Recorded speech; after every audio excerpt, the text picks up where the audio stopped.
I love you. Her footsteps approach from behind. A soft, hesitant tap on the tiled floor, an echo in the silence. And yet, at this very moment, those words taste like ashes in my mouth. I'm standing in front of the mirror in our small upstairs bathroom, the one with the off-white tiles and a single crack running through the floor. A crack I never bothered to fix. It feels symbolic right now. I can see my face reflected back. A man of 48, hair thinning just a bit at the temples, lines carved around my eyes.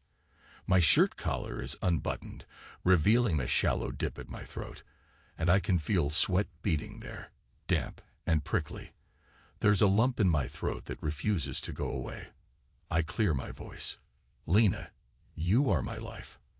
I try to make it sound genuine, but I hate hearing how forced it comes out. The reflection doesn't lie. My eyes shift slightly, and I notice the tension in my own features. I feel ridiculous, practicing this declaration like an actor rehearsing his lines before opening night. But I can't help myself. I'm so desperate for the perfect phrase that might bring me peace or clarity, or maybe just numbness. And then I hear it again, the soft, uncertain step. I turn my head, heart pounding, but the hallway behind me is empty. She must be downstairs. The silence stretches. Perhaps I imagined that footstep. Perhaps I wanted her to come upstairs, to wrap her arms around my waist and say, I love you too. Let's talk. Let's fix this. Even though I don't entirely know what this is, not yet. I press my hands against the edge of the sink, letting out a breath. My reflection stares back with a pitying look. And then, in the corner of my eye, on the small shelf near the mirror, I spot something that doesn't belong there. Lena's wallet. Brown leather, a tiny clasp that never closes properly. She must have left it while hurrying to get ready this morning. She's always misplacing things, her phone, her glasses, her keys, and I usually tease her about it. But this time, my grin is gone. She's been short on change lately, always borrowing bills or coins, complaining she can't find her purse. So I figure I'll be helpful. I open the wallet to slip in a few extra dollars. Just a small gesture, something that says I care. My finger slides behind the fold meant for receipts, and that's when I see them. A small foil package, identical squares, about half a dozen. Condoms. My mind stutters. We haven't used any form of protection in years. No need, not with my vasectomy, not with her. With her, well, advanced knowledge of her cycle, all that. It was never a topic. I blink, trying to rationalize. But then I see one is torn open, a glistening trace of lubricant still visible along the edge. Used. Recently. My mouth goes dry. In that second, I swear I can hear the thunder of my own pulse louder than anything else. The why hammers in my brain. I'm not naive. I'm not some oblivious teenager. I know exactly what it means to find that in your wife's wallet. But the reality of it hits me in the gut like a punch I never saw coming. I close the wallet, slowly, as though by doing it carefully I can hide from the truth. My heart is racing with the urge to confront her, to run downstairs and shout, Lena, what the hell is this? But something in me, a strange coldness, stops me. I won't let her see me lose control. I walk out into the hallway, my steps heavy. The bathroom mirror fades behind me. I can still taste my earlier rehearsed line on my tongue. You are my life. And it's more bitter now than ever. I reach the landing, glance at the door to the bedroom where we used to sleep in warm comfort. The last few nights, I've noticed she drifts to bed later and later, claiming she's busy with community work, staying up to prepare materials for that Slavic heritage circle she runs. I never questioned it. I wanted to believe she had her passions, but that open condom speaks more eloquently than any excuse.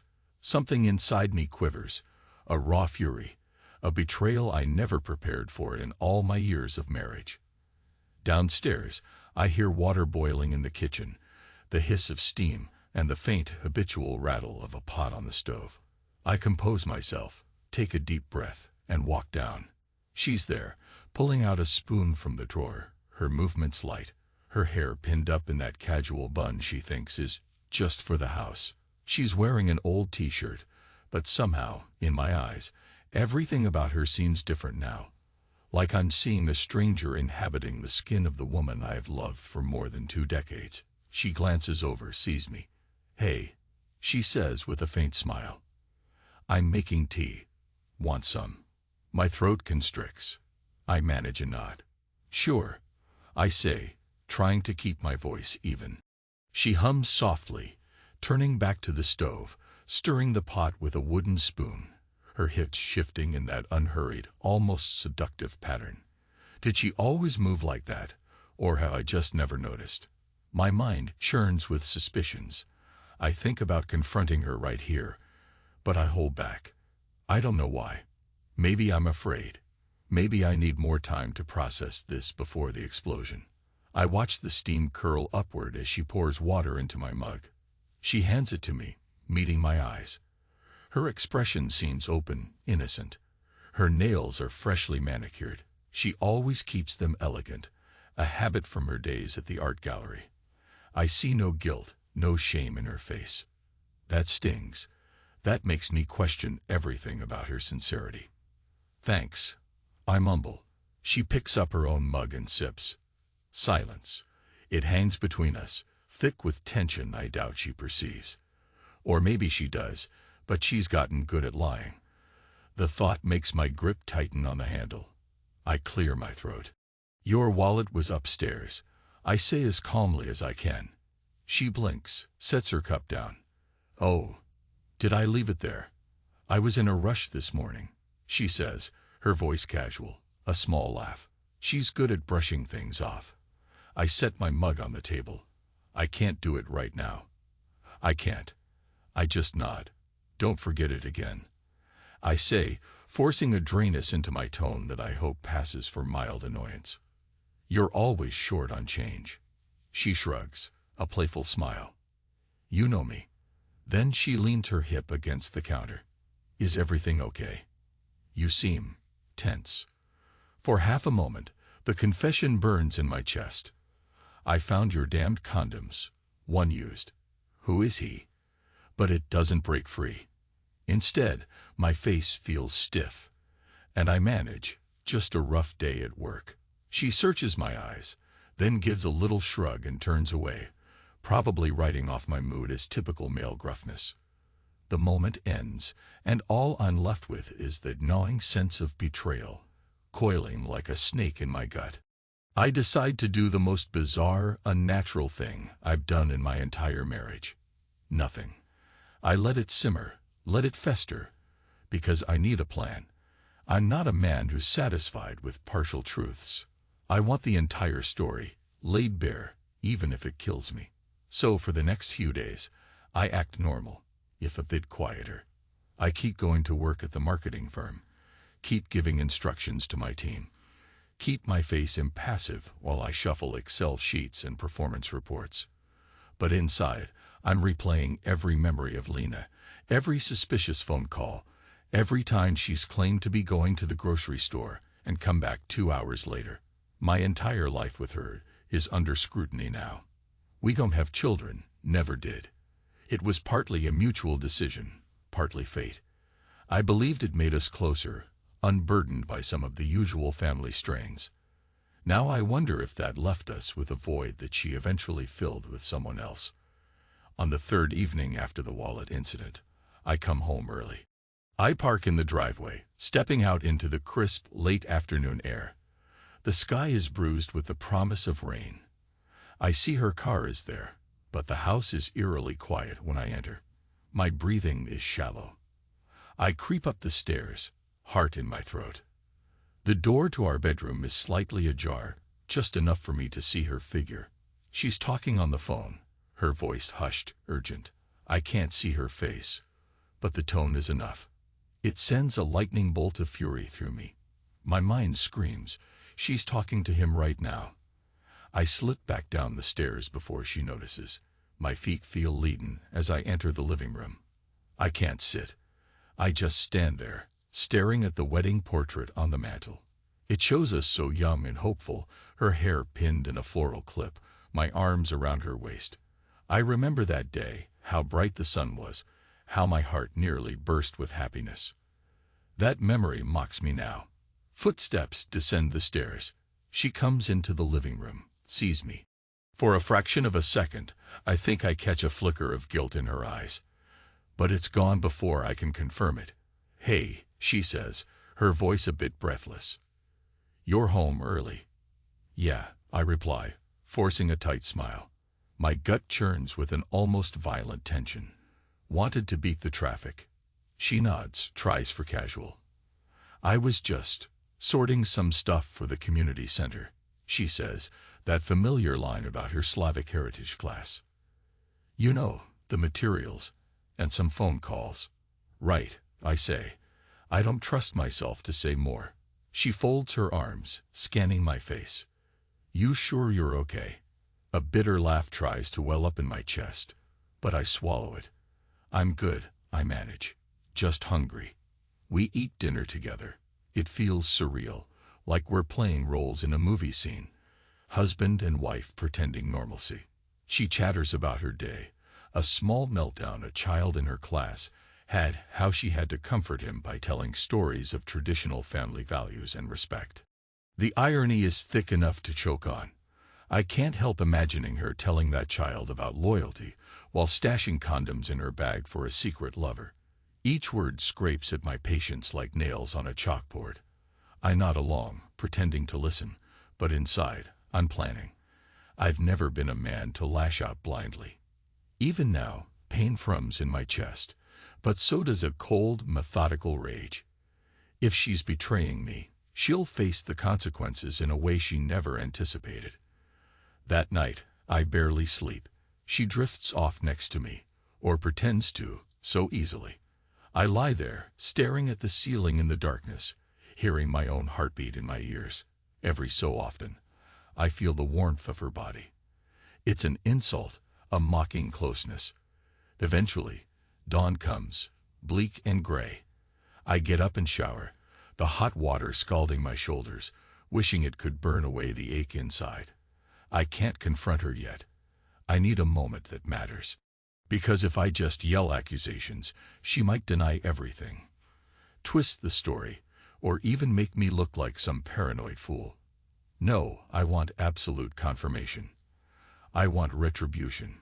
Because I have devoted my entire adult life to this marriage, and I refuse to be pitied or scorned. Over the next few days, I find small ways to gather evidence. I peek at her phone when she's in the shower, just enough to see a recurring contact labeled R. Messages about meeting up, about how she misses him. My stomach lurches when I read, "I can't wait to feel you again." That line throbs in my head like a bruise. I note the times, the dates, how they coincide with her so-called late nights preparing for that heritage circle. Furious heat floods my veins. I want to catch them in the act. But it's tricky. I'm not the type to hire a private detective, nor do I have the means to follow her without drawing suspicion. Yet, I managed to discover that R is no doubt a man named Rick, younger than me by about 10 years, apparently self-employed in marketing. The bitter irony that we're in the same field isn't lost on me. He's new in town, or so it seems, a slick talker, from what I've gleaned. Probably the type who thrives on risk, on taking what isn't his. I can almost see him in my mind. Well-groomed, confident smirk. The condemnation in my mind cements itself. She's sleeping with him, using condoms I never even knew she carried. The betrayal is as tangible as a bullet lodged in my ribcage. Yet I don't confront her. Not yet. But I do something else. I stand before the mirror again, practicing a new speech. "No more Lena, you are my life." This time, it's something else entirely. I let the hatred roll off my tongue in short, clipped sentences. "You lied to me. You made me a joke." Then I try for calm menace. "You've destroyed everything." I don't know what I'll actually say when the time comes, but I can't help rehearsing. My reflection looks calmer this time. Grim, but resolved.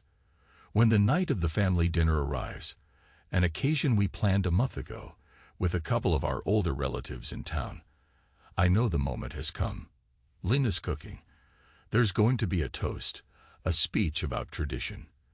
And I, ironically, have been asked by our relatives to say a few words in the spirit of the old ways. The house smells of rosemary chicken and fresh bread. Candles flicker on the table. My parents are there, along with her father who flew in from Florida. It's a rare gathering, a nod to the Slavic roots that first brought us together years ago in a cultural festival. Except tonight, everything is painted in the colors of betrayal. Everyone's seated. Glasses are filled. We clink them once or twice in a polite gesture. Lena sits near me, but the gulf between us might as well be an ocean. When it's my turn to speak, I stand and hold my glass high. My heart is pounding so hard I can barely hear anything else. I see her eyes flick up, a slight worry in her gaze. She must sense something. My tension, my fury. I clear my throat. I want to honor tradition tonight. I say, voice steady. Our heritage is full of stories about loyalty, about bonds that should never be broken, tales that teach us how sacred a vow is. I pause, eyes glancing around. The relatives nod politely, not catching my undertones yet. My gaze locks on Lena's. She's gone pale, her lips parted. She might see the spark of anger behind my words. I think she knows something is coming. Betrayal, I continue softly, in those old stories, is unforgivable. It brings exile, shame, a severing from the tribe. My father furrows his brow, uncertain why I'm speaking so harshly. But I hold up a hand. And the reason is this. When someone betrays their partner, they betray the entire community. They mock what we hold sacred. They turn something beautiful into a lie. I see her knuckles whiten around the stem of her glass. A hush has fallen. She tries to open her mouth, probably to intervene. But I don't let her. I swallow the last of my wine in one gulp, the bitterness fueling me. To loyalty. I toast, forcing the words out. To the bonds that should never be broken. I sit. The silence is deafening, and I can feel the tension crackling around the table like static electricity. She stares at me, her cheeks flushed. Then, with the grace of a performer, she composes herself, sets her glass down, and tries to lead the group into polite conversation. But the mood is soured. Everyone senses something is off. My father casts me a worried glance, but I avoid meeting his eyes. I'm not here to talk about it yet. Tonight is just a prelude to the real blow. The next day, when she leaves for her so-called class at the community center, I put the final piece in place. I've got the messages, screenshots, photos I discreetly took of her phone. I even recorded a snippet of her late-night phone calls. It's not a pretty spectacle, but it's evidence. Evidence that she's been lying, meeting Rick at a cheap hotel near the highway, that she's been spinning a web of excuses about her volunteer work. I email all of it, videos, messages, time-stamped photos, to the local Slavic Heritage Circle's coordinator. This is the group she's been guiding, teaching about moral purity, about upholding the values of our ancestors. And I add a note. This is who Lena really is. For a second, my conscience wavers. Am I being cruel? But then I remember the sting of that used condom, the betrayal, her lying eyes. I hit send. It feels like plunging a knife into the heart of our marriage. But I can't stop. She has to answer for it. She has to be exposed. I picture the shock on her face, on the faces of those she taught. A wave of conflicting emotions washes over me. Sadness, anger, triumph, regret. But the wheel is already turning. I wait in the house, pacing. Hours pass. Evening comes.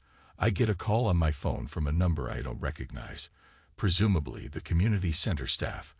But I don't answer. I just let it ring. Let them leave messages of indignation or confusion. This is her fight now. Finally, around 9 in the evening, the front door opens and she steps in. She's carrying a small suitcase. Her eyes are red, as if she's been crying.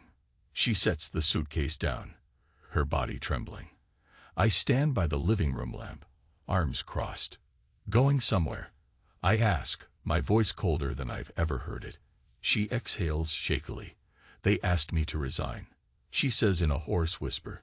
The entire board was there. They saw the messages, the pictures. Everyone turned on me.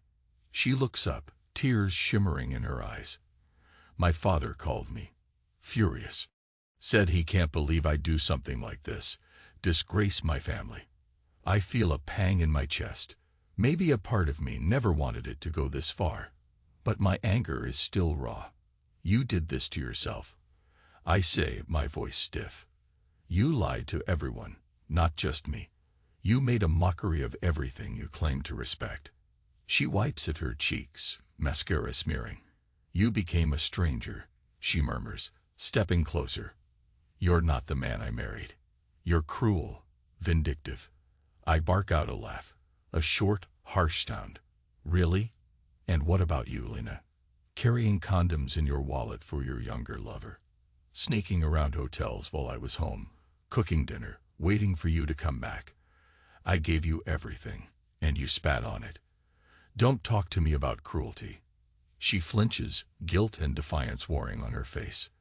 Then she presses her lips together, lifts her chin.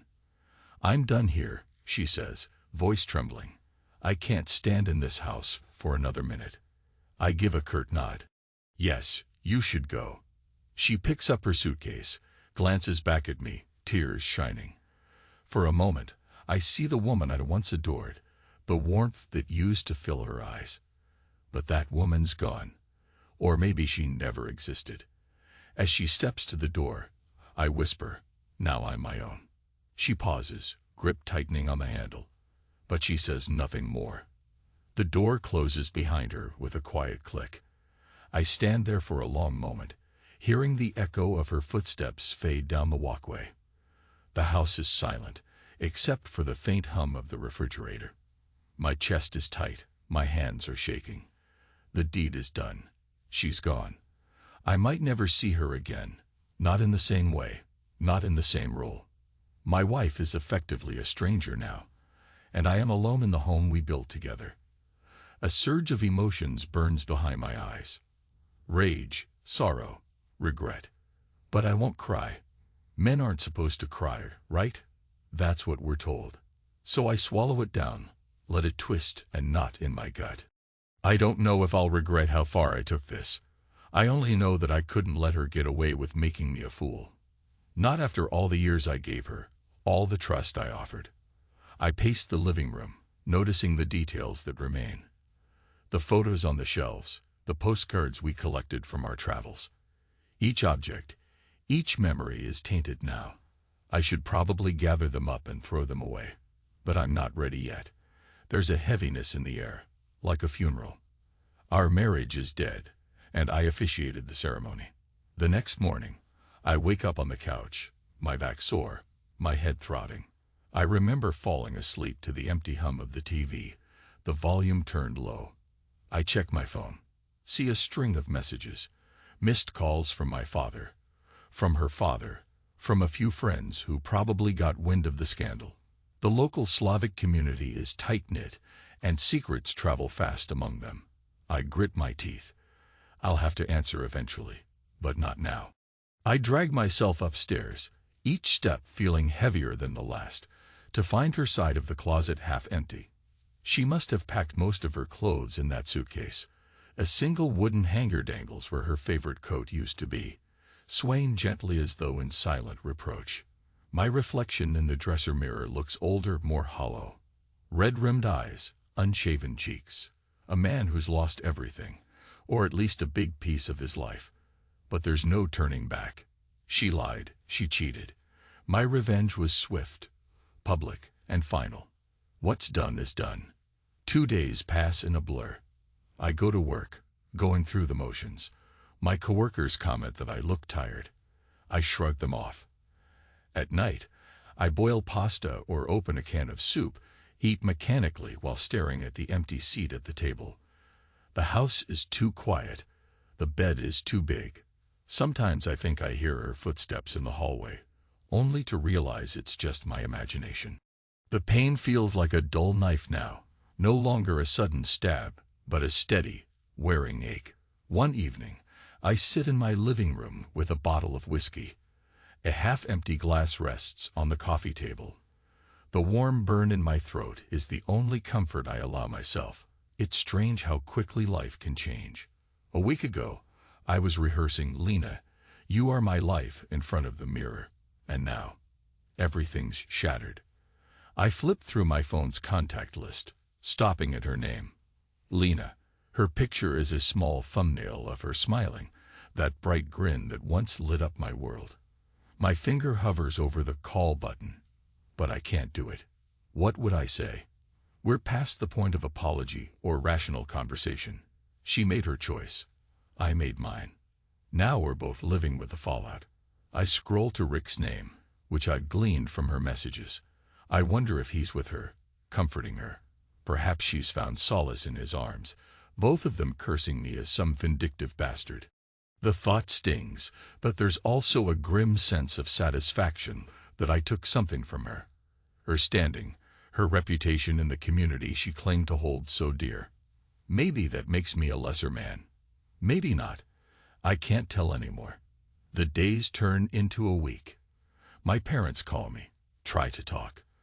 My father suggests I see a counselor or talk to a priest. He's old-fashioned like that. My mother begs me not to do anything drastic. I don't have the heart to tell her it's already done.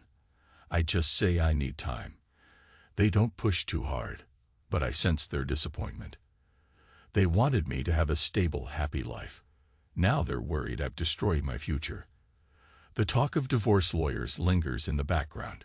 One late afternoon, after the office empties out, I stay behind at my desk, looking over the city skyline through the window. Lights flicker in the buildings, casting reflections on the water below. My reflection in the glass is distant, a faint silhouette.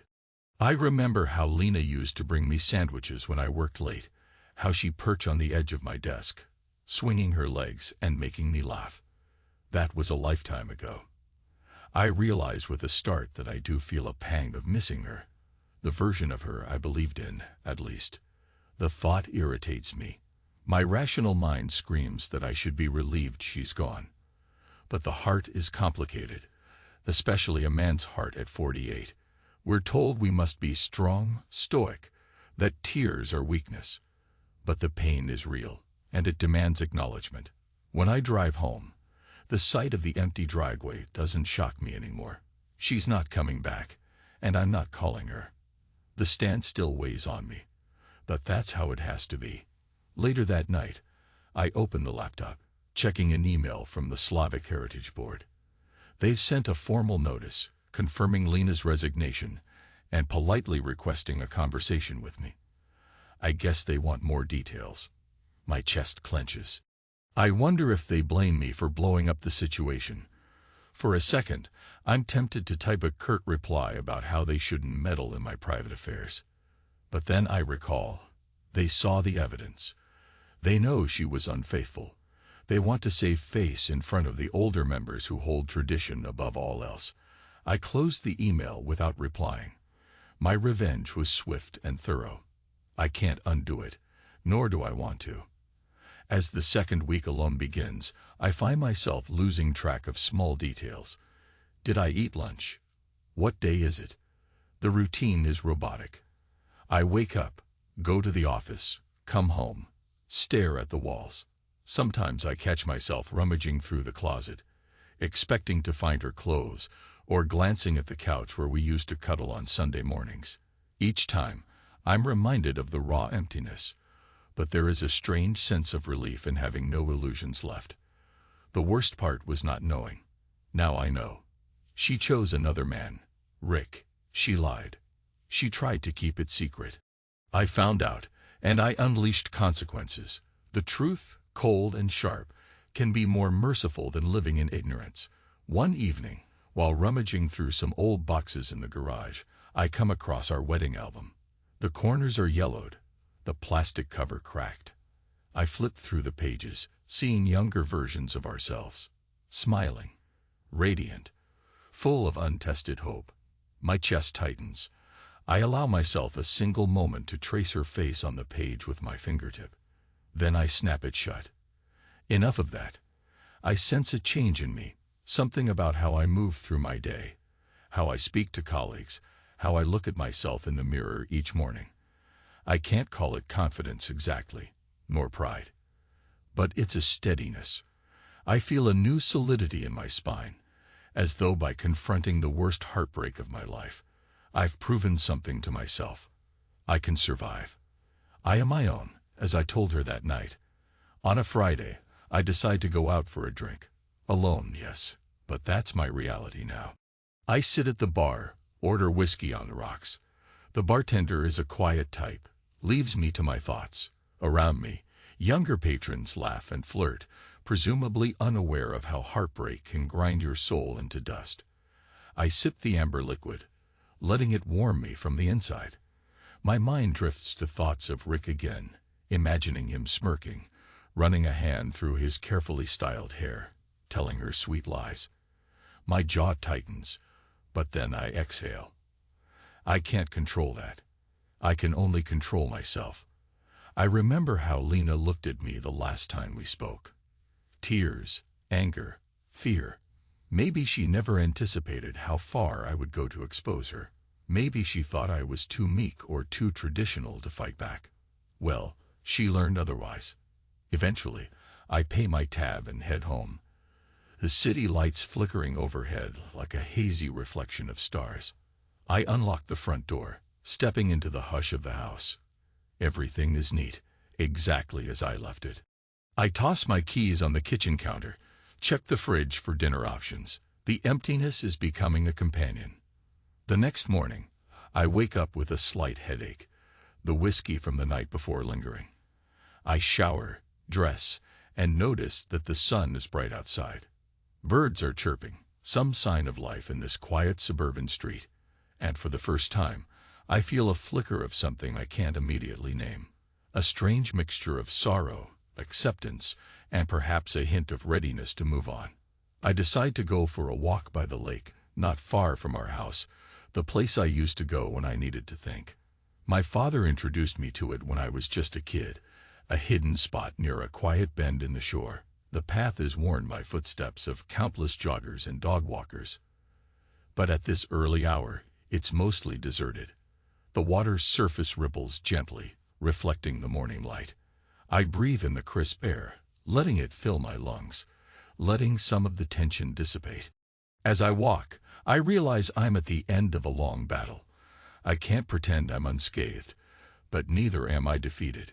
My wife betrayed me with some younger man. I responded with a public expose. Now she's gone, my life has changed, and there's no going back. But I'm still standing. A stray memory drifts by. Her laughter during our early dates, how I'd spin her around at the local dance hall, how we'd share quiet Sunday breakfasts. And I feel a pang of loss, because those moments were real to me. I don't think she was always lying.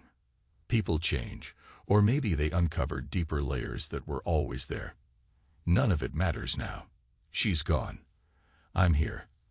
I stand by the water's edge, close my eyes, and let the breeze pass over me. My chest feels tight, but with each breath, I feel the tension release, just a little. The future stretches ahead, uncertain but open. I might be nearing 50, but I'm not dead. I still have time to find a different path, to discover if there's more to me than being a betrayed husband. As I turn to leave the lake, I realize I'm okay with not knowing what happens next.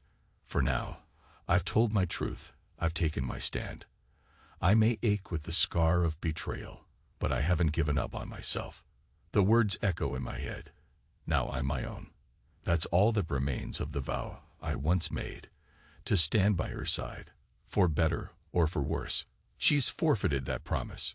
Stepping onto the trail back home, I can still feel the ghost of her hand in mine, a lingering phantom of the love I thought we shared. But each step forward dissolves that ghost a bit more. I don't look back at the water. I keep moving, forging a path that's just mine. Because in the end, I discovered something vital. I might be broken, battered, and alone, but I'm still a man who can stand tall in his own truth. And that, for now, is enough.